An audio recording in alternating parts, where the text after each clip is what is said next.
These vines are Ruby Crisp Muscadines, planted 3 years ago.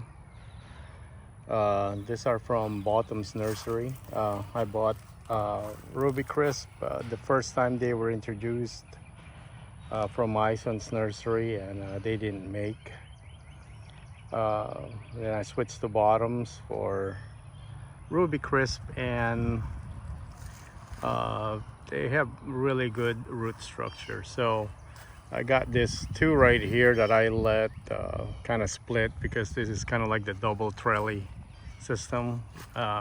This is not this is just for the front yard, so that it's also ornamental, and it's also good kind of privacy fence right here from the neighbor, which we don't really have any. But hey Ashley, oh, there's Ashley right there.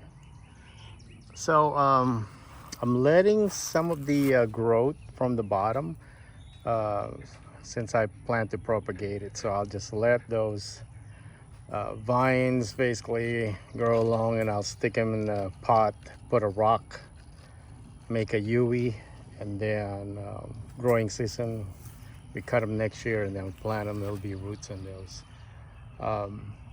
So they were quite productive,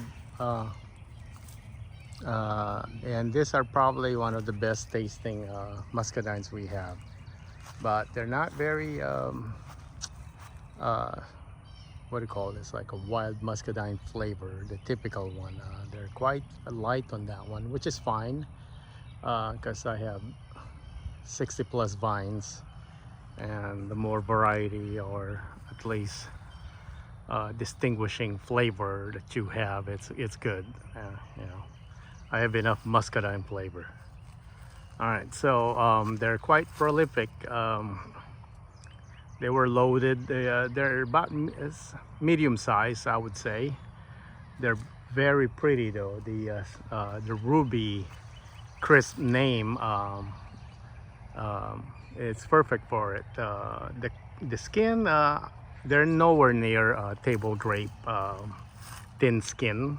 They're crisp though, meaning they're good for, perfect for fresh eating.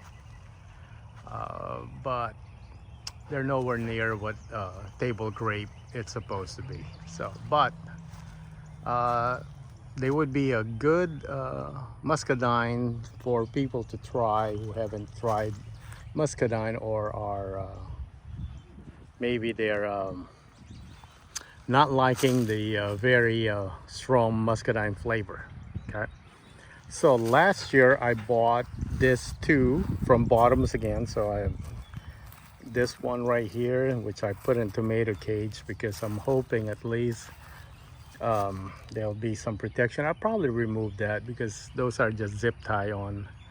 I can take out the tendril and whatnot for next year, and they'll still be, I can take this out easy. So this is their second year. Like I said, at Bottoms, the root structure is very, very good. I potted them first because I didn't know if I'm going to put them in here. Because what I used to have here before, they were seedlings. There's two of them, and they're a failure. That's what happened when you plant from seed. You don't know what you're going to get. So what I got are small, very small muscadine fruit, and they're not sweet. They're kind of sweet. So I have 60 plus vines. I don't need any fruit that undesirable, so I just yanked them out. It took 3 years before I could, you know, I gave them 2 years into planting them. I got fruit, and I was hoping they'll get better. On the third year, they didn't get any better. The caliper is that thick. I mean, they were quite vigorous, and I just kind of yanked them out. And then since these were in pots, so I planted this instead. All right, so this row right here, I have 1, 2, 3, 4, 5, 6 Well, actually just 5. This is a summit right here. So this is a summit I propagated from the back vineyard, and I was going to transfer it, put it in a pot. I forgot about it. The root it's down there, so if I yank this it might die. I'm just going to leave it here, and it's just going to take over about half right here. So I'll cut it around here. I just leave this thing right now so it's not too bald in here, since these Ruby Chris, it'll take them a while to get over here. But eventually this summit is just going to be in the back, and then this back Ruby Crisp right here will basically go here, and then fill that up. This two right here will fill this up right here, and then those two right there, they're stronger vines would go this way. So it'll be a mainly Ruby Crisp and one summit basically. These are fruiting. Usually they don't let you fruit any of this, but I'm gonna let them fruit so that I know for sure they're Ruby Crisp, because the nursery industry is one of their specialty is mislabeling stuff. I don't care who they are. Isons, bottoms. I got a lot of mislabel from Isons. Bottoms, not yet. I just want to make sure, because if they're not Ruby Crisp, I'm yanking them. I have too many Muscadines, so I just want Ruby Crisp right here. Another thing why important that I have Ruby Crisp right here, the deer, they still get here, but not this close to the house. That's our house right there.